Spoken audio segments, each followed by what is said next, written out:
In March 2025, the American genetic testing company 23andMe filed for bankruptcy in the United States. Now that might seem like a story that's far away from home, but for some in Guernsey, it might hit pretty close.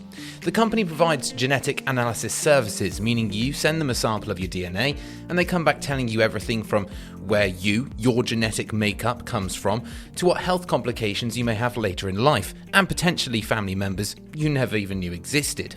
However, with the company in a position which could mean the selling of data, its assets due to bankruptcy, so what does that mean for someone whose genetic data, their DNA fingerprint, is part and parcel of that company's assets? What legal protection does DNA have in this kind of case? It's immutable. So what does that mean? It means that it's as unique to you as your fingerprint. It is you. So this is highly sensitive data and highly sensitive information. That's Brent Homan, the Commissioner of Guernsey's Office of the Data Protection Authority, and an expert voice when it comes to data, privacy, and what that means for you as a potential user of services like 23andMe. Well, it's absolutely useful, in terms of, I want to get a sense of my history. I want to get a sense of whether or not there are certain medical ailments or conditions that I might be more susceptible to. Excellent uses. But at the same time, there's opportunities for misuse when it comes to genetic information if it's accidentally disclosed. We'll get to what you should, could, or can do if you're concerned about your privacy, your data, or if you yourself are affected by the 23andMe bankruptcy shortly. But first we need to understand those potential risks and the complications of disclosure and the current landscape of genetic DNA testing. Genetic information can be used in nefarious cases such as discrimination, theoretically in terms of using for evidence to plant evidence, I guess, and as well can be used to make determinations about somebody if it's actually used by third parties. So it can be collected by hackers. And I'll tell you that some of the features about genetic information, its collection right now, it's not necessarily harmonious. It's not everyone that use these type of services. So if you look at it together, it might not be representative of the population. The data not being a complete representation of the public and coupled with those earlier mentioned complex and diverse risks could mean it's a cause for concern. Ways to use and misuse newfound technology can be an uneven but well-trodden ground. And with over 20 years' experience in tackling conundrums of data and its obvious sensitivity, Mr. Homan was able to provide the Express with some examples, beginning with a company called Clearview.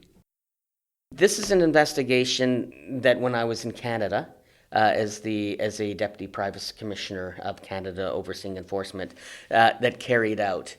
And it related to this company called Clearview that scraped billions of images from different platforms around the world. And then what they do is they take these images and use facial recognition technology to identify individuals. And then they looked at using this database and making it available either for enforcement agencies or potentially as well for commercial enterprises. Well, we found that fell afoul of the law. And many privacy authorities around the world found the same thing, because you haven't consented for this company to scrape information to use and put you in essentially a 24-hour police lineup 365 days a week. There was no consent there. This case will likely impact you if you or your family members have a social media presence, a Facebook account with family photos, a Twitter feed with your political opinions, or your LinkedIn with your business history. Any of these could be at risk of data scraping.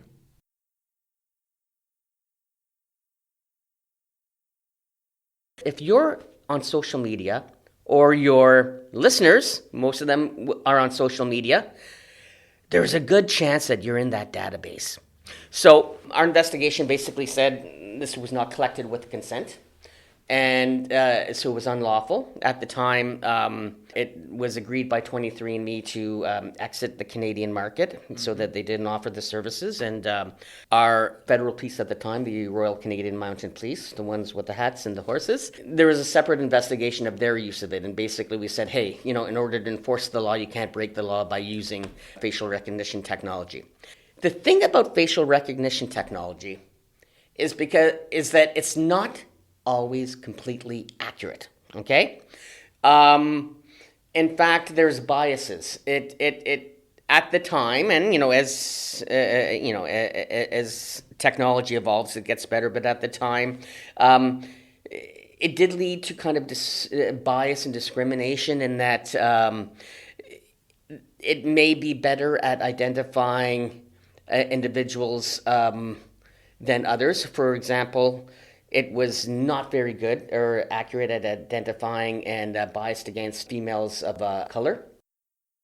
The obvious flaws and breaches in people's personal rights and freedoms were rightly dealt with by Canadian data protection officers. However, it's not an example of genetic data analysis being used in nefarious ways. However, it was used by a border force to deal with someone at Canadian immigration, prompting an investigation which found issues with consent and the use of a commercial testing company as a state tool. Another genetic testing company, it's called Family Tree DNA. Canadian Border Services were engaging with an individual that they had to decide whether or not to deport or not. And so what they did is they used Family Tree DNA in order to try to determine where the individual came from. This individual complained and said, my consent for their use was under duress and wasn't informed, and complained about them using this information. So we investigated it, and we came to a few conclusions. We found that there was contraventions of the law and that the Border Services should have gotten effective consent, that they should have been able to communicate to the individual that by checking with this Family Tree DNA, this site, that others may know about this individual's information. And then thirdly, that it wasn't really described as something that they would use as a tool. So that's just to show you another way that this type of information and these sites, which are very powerful because it's genetic information of our cells, but can be used and potentially misused. With recent cases of similarly sensitive data and modern-day technology fresh on the mind, let's return to the case at hand, and the one that may cause concern if you yourself have submitted a DNA testing kit. Although they filed for bankruptcy this year, the problems for 23andMe date back 15 months earlier.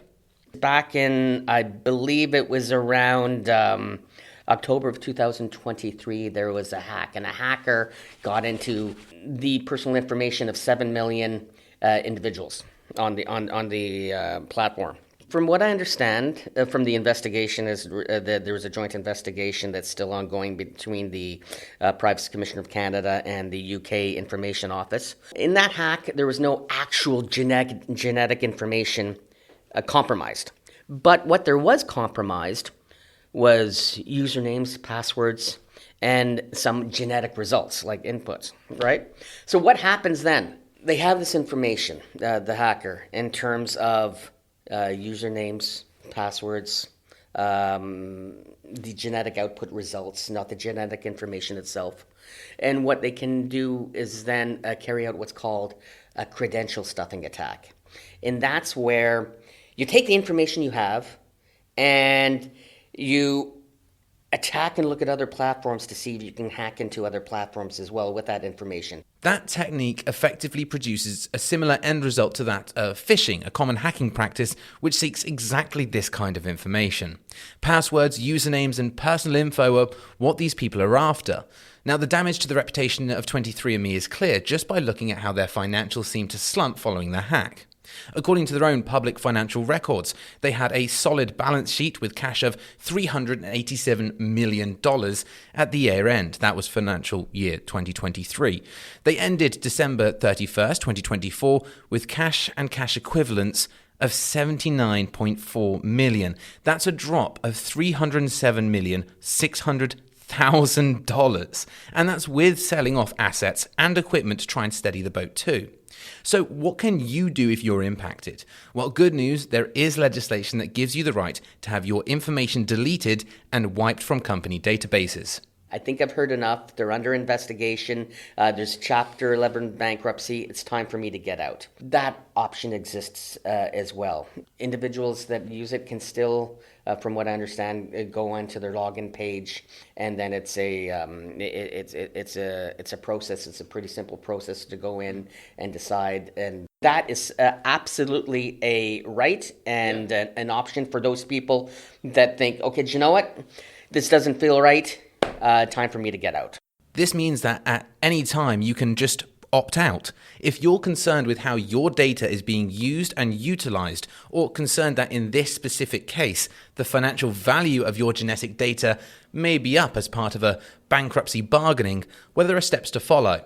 Most organizations, and I can't speak to the details of each one, but most organizations under law need to have an erasure and a deletion kind of aspect to them. There is generally options with social network sites to go in and delete your account and delete the data that's on it. What we like to advise individuals is to familiarize yourself with the aspects of the website that allow you to control your information. The best way to safeguard your information is an old remedy, according to Mr. Homan. Prevention is better than cure.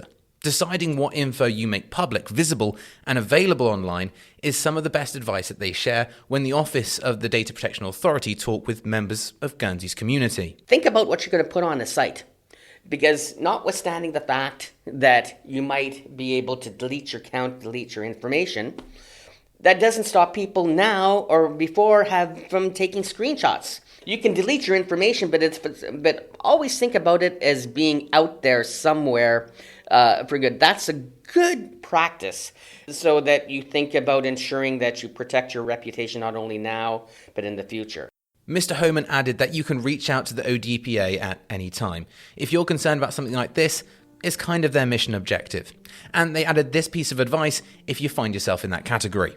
Through this bankruptcy process, data protection laws still exist, and anybody that's a potential purchaser of this data must comply with those and comply with the privacy policies that are in place.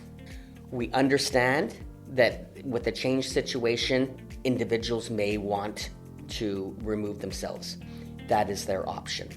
That is their right in terms of erasure and deletion. And to do that, go on your site. If you use 23andMe, log in, and you're able to delete that data. If you've been impacted by the 23andMe bankruptcy or by the 2023 hack and would like to speak to The Express, please do reach out. We'd love to hear from you. As for Brent Homan, the Commissioner of Guernsey's Office of the Data Protection Authority, well, we'll be hearing more from him soon on Artificial Intelligence.